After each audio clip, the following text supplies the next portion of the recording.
हमारे लिए आज की तिलावत तकवीन की किताब उसका 3 बाब 9वीं से 15वीं आयत और फिर 20वीं आयत। और खुदावंद खुदा ने आदमी को पुकारा और इससे कहा, तू कहाँ है?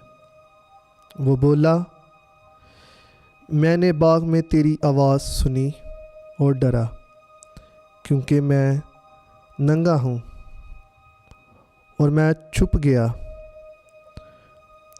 उसने उससे कहा,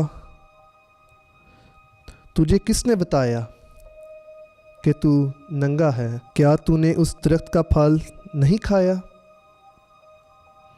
जिसकी बाबत मैंने तुझे हुक्म दिया था कि इसे ना खाना?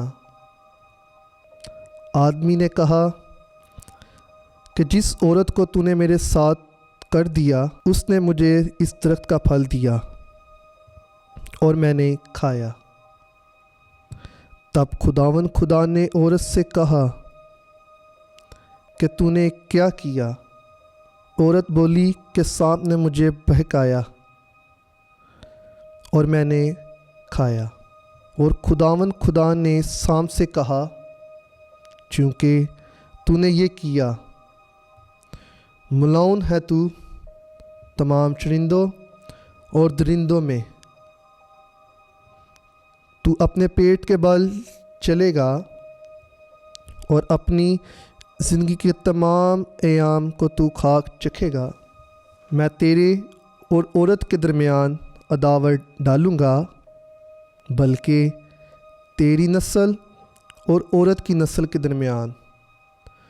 वो तेरे सर को कुचलेगी और तू उसकी एड़ी के ताक में रहेगा। और आदमी ने अपनी बीवी का नाम हवा रखा, इसलिए कि वो सब जिंदों की माँ है। पाकलाम के पढ़े और सुने जाने पर खुदावन की बरकत हो। खुदा का शुक्र हो।